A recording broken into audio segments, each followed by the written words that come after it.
যেই ছেলে দাড়ি চাঁচে এবং হাতে সিগারেট নিয়ে প্যান্টটা টাকনুর নিচে করে দিয়ে বই হাতে করে শিক্ষা প্রতিষ্ঠানে যায়, পাঠশালায় যায়, তার পায়ের নিচে কি ফেরেশতা পর বিছাতে পারে?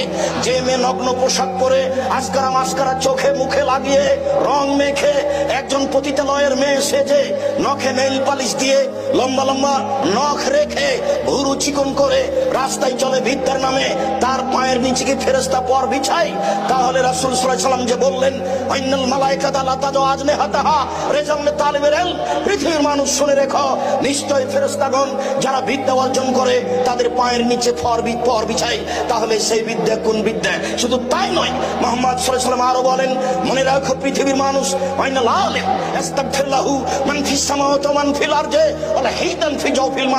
যারা বিদ্যা অর্জন করে তাদের জন্য ক্ষমা চাই যা কিছু আকাশে আছে, তাদের জন্য ক্ষমা চাই যা কিছু জমিনে আছে, তাদের জন্য ক্ষমা চাই গর্তের মধ্যে পিপিলিকা, তাদের জন্য ক্ষমা চাই পানির মধ্যে মাছ, সারা পৃথিবীর জীবজন্তু কীট পতঙ্গ পদার্থ জড় পদার্থ যা কিছু পৃথিবীতে আছে সবকিছুই সেই বিদ্যা চর্চাকারীর জন্য আল্লাহর দরবারে প্রার্থনা করে, আল্লাহ তুমি তাকে ক্ষমা করো। তাহলে সেই বিদ্যা কোন বিদ্যা?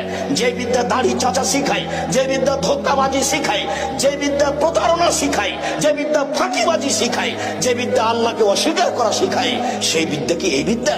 সম্মানিত দিনী ভাই বোন, তাই তো রাসূল সাল্লাল্লাহু আলাইহি সাল্লাম বলেন, পৃথিবীর মানুষ শুনে রেখো, এই ফনেল বিদ্যা উঠে যাবে ও এক ফোঁড়ায় জাল মূর্খতা বেড়ে যাবে। তিনি বলেন, পৃথিবীর মানুষ শুনে রেখো, ইকবাতুল ইলম বিদ্যা উঠিয়ে নেওয়া হবে আর ওয়ায়ানসিল জাহাল মূর্খতা বর্ষণ হবে। আমরা তো জানি যে পানি বৃষ্টি বর্ষণ হয়, আল্লাহর নবী বলছেন মূর্খতা বর্ষণ হবে, বিদ্যা উঠিয়ে নেওয়া হবে। 20 বছর পূর্বে হাটাবো রূপগঞ্জ নারায়ণগঞ্জ ঢাকায় পৃথিবীর যে কোনো স্থানে যত বিদ্যান ছিল আজকে তার চেয়ে বেশি না কম? বেশি। তাহলে রাসূল সাল্লাল্লাহু আলাইহি ওয়াসাল্লাম কি মিথ্যা কথা বলেছেন? নাউযুবিল্লাহি মিন যালিক। রাসূল সাল্লাল্লাহু আলাইহি ওয়াসাল্লাম মিথ্যা কথা বলেননি। যে বিদ্যা দিয়ে আল্লাহকে চেনা যায় না, যে বিদ্যা দিয়ে হালাল হারাম বোঝা যায় না, যে বিদ্যা দিয়ে আল্লাহর অসন্তুষ্টি অর্জন করা যায়, যে বিদ্যা দিয়ে ধোঁকাবাজি ফাঁকিবাজি শয়তানি জুয়াচুরি লুটতরাজ শেখা যায়, সেই বিদ্যাকে রাসূল সাল্লাল্লাহু আলাইহি ওয়াসাল্লাম নাকচ করে দিয়েছে। আমরা বলি না বাংলা শিখতে হবে না, আমরা বলি না ইংরেজি শিখতে হবে না, আমরা বলছি মূল বিদ্যা হচ্ছে কোরআন হাদিস আর আনুষঙ্গিক প্রয়োজনীয় বিদ্যা হচ্ছে বাংলা ইংরেজি। একটা বিশ্ববিদ্যালয়ে ভর্তির জন্য 100 নাম্বার পেতে হবে কোরআনে, আর যখন 20 নাম্বার পাবে ইংরেজিতে তাকে পাস করে দিতে হবে। যদি 90 নাম্বার কোরআনে পাই তাহলে তাকে পাস দেখাতে হবে না।